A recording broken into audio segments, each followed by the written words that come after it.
Welcome student. आपण पाहत आहोत standard 9 semi subject English lesson 4.4 the Tempest. Tempest म्हणजे काय? तुफान, वादळ. ही एक सुंदर गोष्ट कथा आहे. प्रोस्पेरो हा एक उत्तम जादूगार असतो आणि जादूच्या अभ्यासातच त्याने आपले आयुष्य घालवलेले असते आणि त्याच्या जादूच्या कलेच्या सामर्थ्याने त्याने तुरुंगातील आत्म्यांना मुक्त केलेले, त्यांच्याबरोबर त्यांनी सहवास घालवला असतो आणि त्याबरोबर त्याची मुलगीसुद्धा असते मिरेटा. त्यामुळे त्याच्या आयुष्यामध्ये काय काय घडते आपण या लेसनमध्ये पाहूया. Let us C.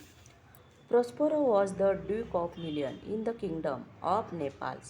He was a such study and learned scholar that he spent most of his time reading book, while his brother Antonio managed the business of ruling the. म्हणजे नेपल्सच्या राजाचा प्रोस्पेरो हा मिलानचा सरदार होता. तो अतिशय अभ्यासू आणि विद्वान scholar. आपल्यात जास्तीत जास्त वेळ तो वाचनात घालवे, तर त्याचा भाऊ अंतोनियो त्याच्या सगळ्या मुलखाचा राज्यकारभार सांभाळीत असे. म्हणजे प्रोस्पेरो आणि अंतोनियो हा कारण भाऊभाऊ असतात आणि प्रोस्पेरो हा कोण विद्वान स्कॉलर असतो आणि तो फक्त पुस्तकं वाचित आपला वेळ घालवीत. तर अंतोनियो हा त्याच्या राज्यकारभार सगळं जे काही मुलूक असेल त्याचा राज्यकारभार सांभाळीत होता. Now, Antonio was a treacherous man, and he wanted to become Duke of Milan in his brother's peace.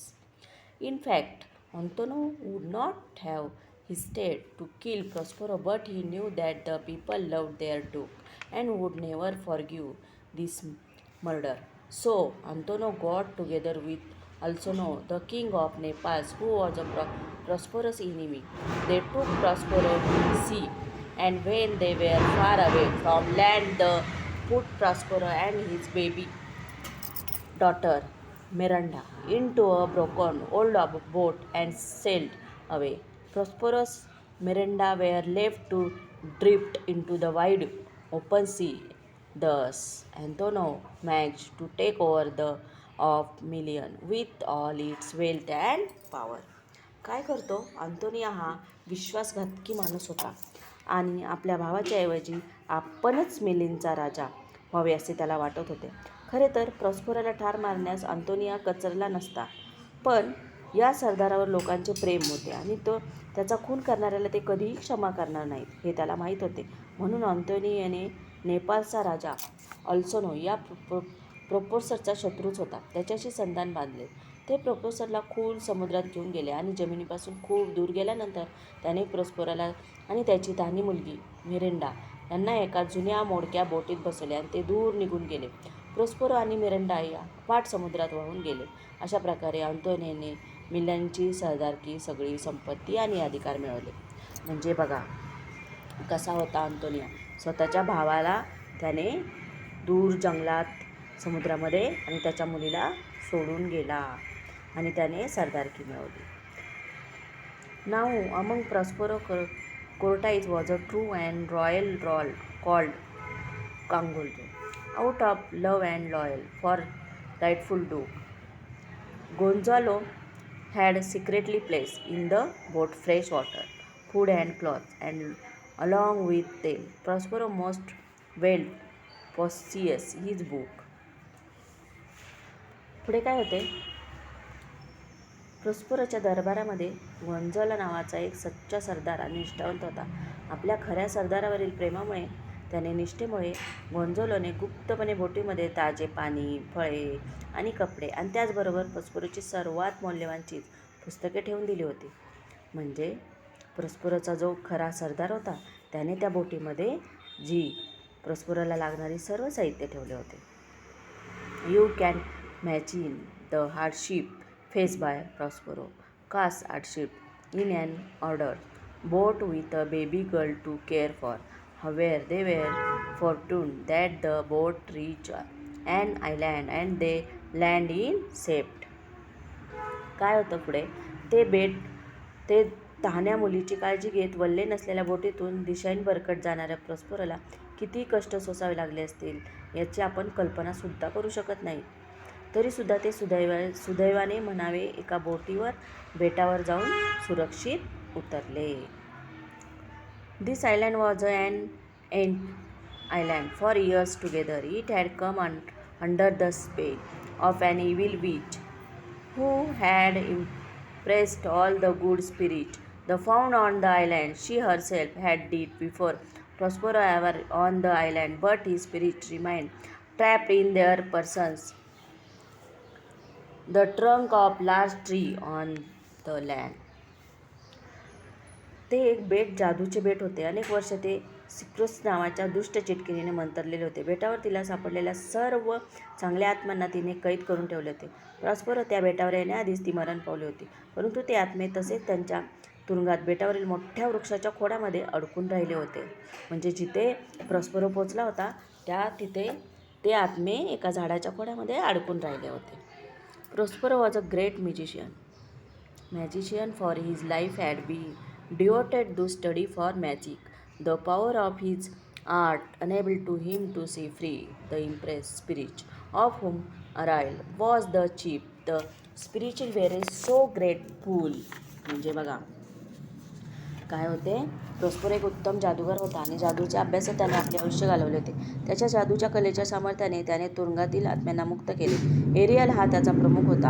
आत्मे प्रॉस्परोचे इतके कृतज्ञ झाले की त्यांनी कायम त्याच्या आज्ञेचे पालन करण्याचे आश्वासन दिले. म्हणजे त्या आत्म्यांनी प्रॉस्परोशी खूप संगत मानले आणि ते त्याची आज्ञा मानणार असे त्यांनी आश्वासन दिले. In the wood nearby Prospero found Caliban a twist ugly monster. He was the son of Cycros, the witch. Caliban became Prospero's servant. Apart from being vicious and horrible in appearance, he was also various and brutal in his habits. No matter how hard he tried, Prospero could not make him change his way for the better, and so it was Ariel's job to see that he carried out his tasks properly. काय होते पुढे, professor एक उत्तम जादूगार होता आणि त्याने त्याच्या अभ्यासातच आपले आयुष्य घालवले होते, हे तर आपल्याला माहिती आहे. जवळच्या जंगलातच प्रॉस्परोला एक विकृत आणि कुरूप राक्षस कॅलिबन दिसला. सिक्रोस चेटकिनीचा तो मुलगा. कॅलिबन प्रोफेसरला नोकर बनला. दिसायला तो हिडीच भयानक होता, शिवाय दुर्गुणी आणि पाशवी होता. प्रॉस्परोने अनेक प्रयत्न करूनही त्याच्यात थोडीफार सुधारणा करू शकला नाही, त्यामुळे तो त्याचे काम नीट करतो आहे की नाही हे एरियलचे एक कामच होऊन गेले होते. Time pass and Mirilla grew up to be a sweet and beautiful girl. The spirit of the island were loyal and faithful to Prospero, who ruled them wisely and well. काय होते पुढे, जवळच्या जंगलातच प्रॉस्परोला खूप काळ राहत होता आणि तिथे खूप काळ लोटला. मिरिंडा मोठी होऊन एक गोड आणि सुंदर मुलगी झाली. बेटावरील आत्मे प्रॉस्परोशी कनिष्ठ आणि विश्वासू होते. तोही त्याने हुशारीने चांगला वागवत होता. आणि त्यातच एकदा नेपाळचा राजा अलोन्सो, त्याचा भाऊ सेबिस्तीन आणि प्रॉस्परो दुष्ट भाऊ अतोनिया जादुई बेटाजवळ जहाजातून प्रवास करीत होते. जहाजात नेपाळच्या राजकुमार फर्डिनांड आणि वृद्ध निष्ठावंत दरबारी गोंझालो देखील होता. हे सर्वजण दूरच्या राज्यातून त्याच्या राजकन्येच्या विवाह समारंभात परत येत होते. As the tempest regared, Prospero led his daughter to the shore of the island and showed her sheep struggling on the wild waves. Mirinda, a kind-hearted girl, begged her father to have pity on the people caught in the storm. "Oh, father," she begged, "if by your art you have raised the dreadful tempest, please coil the storm now. Save the poor soul and board."